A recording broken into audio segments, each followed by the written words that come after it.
जय श्री राधे। आइए, एक समय की बात है कि भगवान कृष्ण और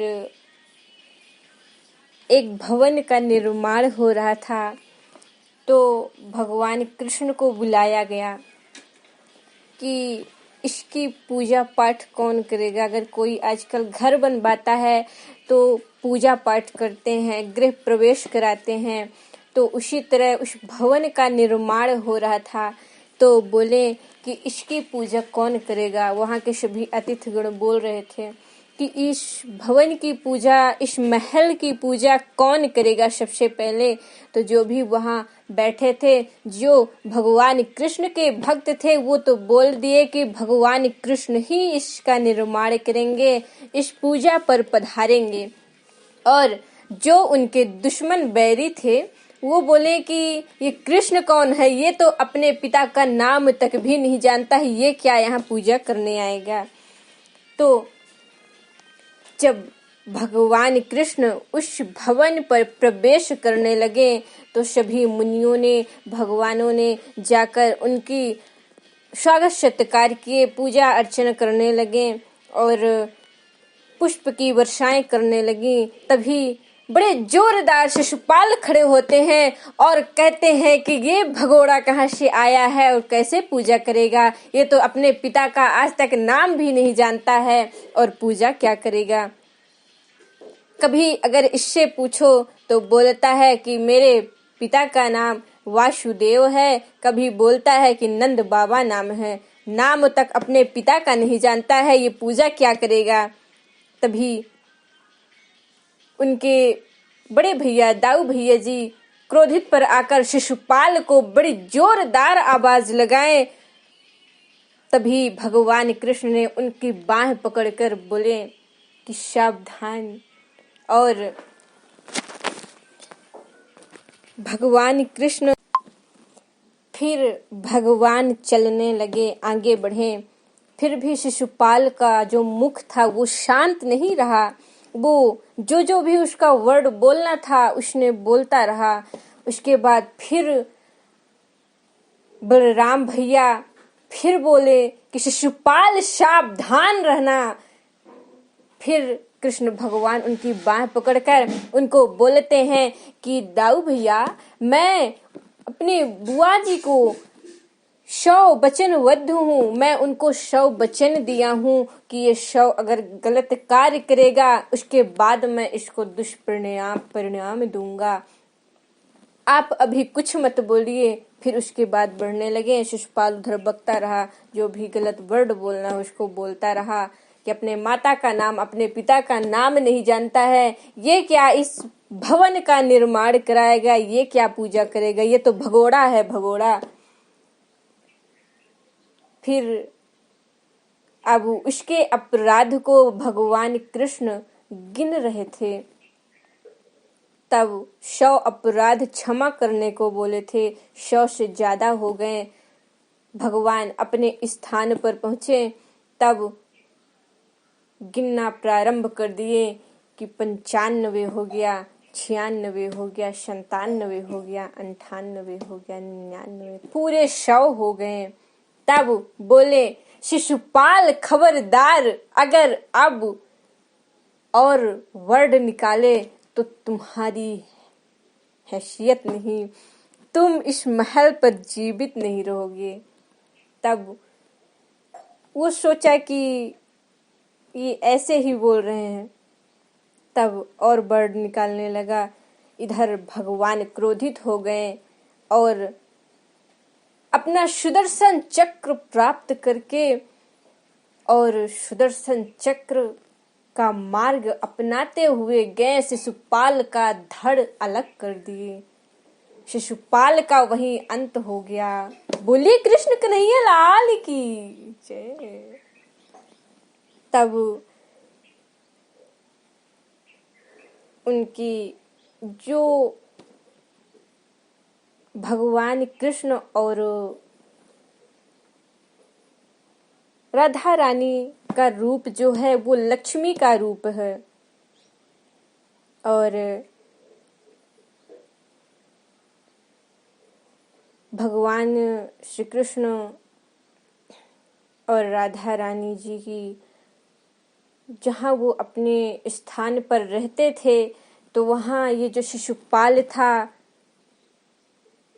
वो जय था, वहाँ उनके पहरेदार थे, उनका नाम जय था। तो उन्होंने वहाँ से प्रकट हुए और भगवान के चरण वंदन किए। तब भगवान अपने स्वरूप पर आए और बोले कि जाओ, तुम्हें लक्ष्मी ने, माता लक्ष्मी जी ने विमान भेजा है, तुम जाओ और बैकुंठ लोक पर जाओ, वहाँ विश्राम करो, वहाँ पहुँच जाओ। तभी भगवान से फिर प्रणाम किए। शिशुपाल की तो जय जयकार हो गई और जय जी आए और भगवान श्री कृष्ण जी से प्रणाम किए और बैकुंठ धाम की ओर चले। फिर तुम बोले कि तुम 3 श्रापों से मुक्त हो गए, अब तुम जाओ बैकुंठ लोक जाओ। तब भगवान से प्रणाम किए और विमान पर चढ़े, विमान से चले गए। तब इधर भगवान श्री कृष्ण बोलते हैं कि साथियों, आप लोग इस भवन का निर्माण करिए, पूजा पाठ आरंभ कराइए और ये शिशुपाल को ले जाइए, बाहर रखिए। उनको ले गए और भवन का निर्माण हुआ, पूजा पाठ हुई, भगवान के चरण वंदन हुए, चरणों को अच्छी तरह से दूध पानी से धुले, पूजा आरती हुई, सब कुछ किए, हवन कुंड सब कुछ हुआ। उसके बाद जय जी विमान पर चढ़कर बैकुंठ की ओर चल दिए हैं। तब बीच में श्री नारद देवर जी श्री मिले और श्री नारायण नारायण नारायण करते हुए जय जी के पास पहुँचे। तो बोले कि स्वागत हो, आपका स्वागत है पार्षद राज। स्वर्ग में प्रवेश करने पर आपका स्वागत है। तब जय जी बोलते हैं, मेरा प्रणाम स्वीकार करें। बोले कल्याण हो। बोले कि 3 जन्मों के पश्चात आज तुमको ब्रह्म कुमारों से मुक्ति मिली, बधाई हो बधाई हो बधाई हो। वो बधाई देने लगे। तब बोले मुनिराज, कृपया ये बताइए कौन सी मुक्ति मिली है मुझे तो कुछ याद नहीं है। कौन मुझे श्राप दिया था? पर ब्रह्म कुमार ने। बोले ब्रह्म कुमार ने? कौन से ब्रह्म कुमार ने और क्यों? बोले सनत कुमारों ने। क्या तुम्हें कुछ याद नहीं? परंतु क्यों? बोले क्या तुम्हें कुछ याद नहीं है? बोले नहीं। तो बोले शिशुपाल रूपी शिशु को छोड़कर ये पार्षद रूप धारण करते हुए तुम्हारी स्मृति कहीं बीच में तो नहीं खो गई? बोले नहीं। दूसरे शरीर की स्मृति थी और वो कहीं खो तो नहीं गई? बोले ये मैं ही जानता हूँ कि मुझे केवल ऐसा लगा कि मैं लंबी निद्रा के बाद जागा हूँ। तो मैं प्रभु से प्रणाम किया और वापस बोले कि जाइए, आपको लक्ष्मी जी ने विमान भेजा है और आप जाइए बैकुंठ लोक की तरफ जाइए। तो मैं उनसे प्रणाम किया और वो भगवान है तो मैं उनसे कुछ पूछा भी नहीं, ज्यादा बात नहीं बढ़ानी चाहिए। तो मैंने प्रणाम किया, जो वो बोले तो मैं चला आया। और वो भी बोले कि तुम 3 श्रापों से मुक्त होकर आज तुम जाओ बैकुंठ धाम की ओर। मैंने सुन लिया और प्रणाम करके चला आया। तो आप भी यही वर्ड कह रहे हो, तो मैं आपसे थोड़ा भाव से पूछना चाहता हूँ, प्रश्न करना चाहता हूँ कि कौन से मुनिराज ने मुझे श्राप दिया था? कृपया बताइए, ये रहस्य क्या है? बोले रहस्य कुछ नहीं है, सब प्रभु की माया है। नारायण नारायण। बोले प्रभु की माया? बोले हाँ, प्रभु की माया है। बोले कैसी लीला प्रभु? प्रभु की लीला तो सभी कोई जानते हैं। प्रभु का अपना कोई निकट का संबंधी हो तो उसको शिक्षा देने के लिए वो वैसी ही लीला करते हैं, और अपने सेवक के अंदर जो अहंकार का छोटा सा बीज माध्यम भी देख ले तो तुरंत उसका चिकित्सक कर देते हैं। बोले अब देखो तुम्हारे मन में थोड़ा सा अहंकार हुआ है और उन्होंने सनत कुमारों से श्राप दिला दिया। तब मुनिराज कृपया आप पहेलियां मत बुझाइए, कृपया मुझे बताइए। जय जी कहते हैं तो आप कृपया पहेलियां ना बुझाएं, मुझे बताइए। तो बोले कि ठीक है, चलो स्वर्ग लोक से आज मैं तुम्हें बैकुंठ धाम की तुम्हारी ही कथा सुनाता हूँ। बोले गए, वो भी विमान पर बैठ गए और उन्हीं की कहानी उन्हीं को सुना रहे हैं। तो विमान पर जाने के बाद तो बोले सच बताइए। तो बताने लगे कि ये सेवकों का ये सब कैसा हुआ। बोले विमान में आए और बताने लगे तब स्वर्ग से बैकुंठ तक का इनका लंबा धाम हुआ। तुम और विजय नामक एक के पार्षद थे तुम लोग, और पार्षद भगवान की सेवा करते करते उनके प्रमुख पार्षद ही बन गए, और बैकुंठ धाम के 6 द्वार के पश्चात जो 7वां द्वार था वह भगवान नारायण के अंतरंग स्थान का द्वार है, और तुम दोनों वही उसी के संरक्षण बन गए। इस प्रकार कई कल्प बीत जाने के बाद तुम्हारे मन में अहंकार सिर उठाने लगा कि तुम ही भगवान श्री हरि के प्रमुख पहरेदार हो। तुम्हारी आज्ञा के बिना कोई नहीं जा सकता है, परंतु भगवान तो भगवान हैं, वो तो अंतर्यामी हैं। शेष शैया पर लेटे हैं और वहीं शेष शैया पर लेटे लेटे उन्हें तुम्हारे मन की भावना का ज्ञान हो गया है। तब एक दिन ब्रह्मा जी के चारों पुत्र सनत और सनत कुमारों ने आदि भगवान के दर्शन हेतु वहां आए, जो कि उनको मेरी तरह कहीं जाने से रोका नहीं जा सकता है। इस तरह देवर्षि नारद जी कह रहे हैं। तो 6 द्वार लांघने के बाद, 6 द्वार प्रवेश करने के बाद जब 7वें द्वार के पश्चात पहुंचे तो तुमने उन्हें रोक दिया। बोला महात्मान कहाँ जा रहे हो? ये रघुवंश धाम अंतरपुर का द्वार है।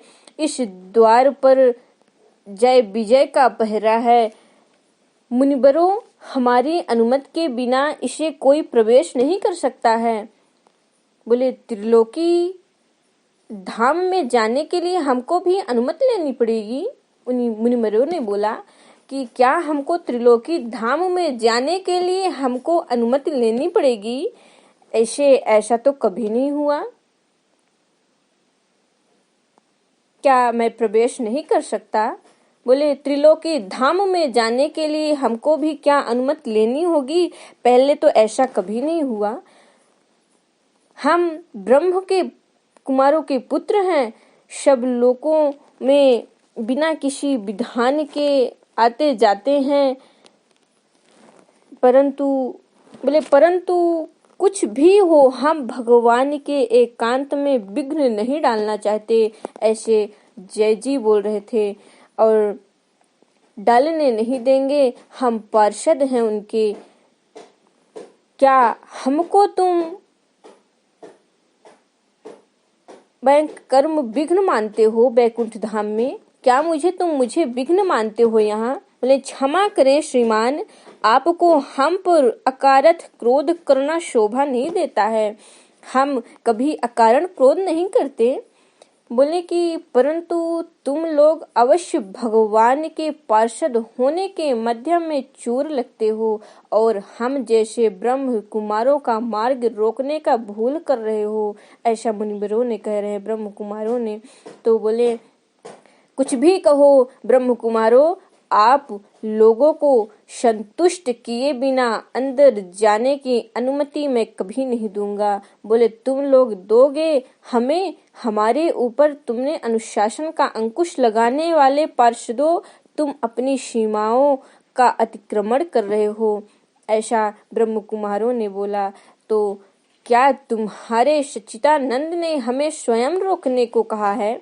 बोले वो क्या करेंगे, वो क्यों रोकेंगे, वो तो कोई संकल्प ही नहीं रखते हैं। ये तो हमारा कर्तव्य है, क्योंकि इस समय हमारे प्रभु एकांत सेवक कर रहे हैं और इसीलिए हम किसी को अनुमति नहीं दे रहे हैं। और महामाया लक्ष्मी जी भी उनके साथ हैं। हम इसे अपना कर्तव्य समझकर ही इन मुनिवरों को रोक रहे हैं। बोले परंतु कर्तव्य स्वयं निर्धारित नहीं होता, सेवक का कर्तव्य तो स्वामी ही निर्धारित करता है। बोले हमें अपने आपको रोक कर कोई, आपको हम लोग रोक कर कोई अपराध तो नहीं किया, फिर क्यों रूठ रहे हो मुनिवरों? बोले प्रभु की माया देखो, उन दिव्य बालकों, देवर श्री नारद जी बोलते हैं कि प्रभु की माया देखो, उन बालकों को कैसे, बोले कि श्राप दे दो, तुम लोगों को श्राप से उन लोग मुक्त कर दिए, श्राप दे दिए तुमको।